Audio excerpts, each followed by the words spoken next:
Hey guys, welcome to my channel. Today I'm going to learn how to use VWAP in this. So let's begin. So first of all, we'll close this EMA functions.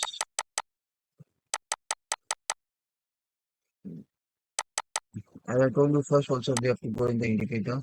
Then we can write VWAP.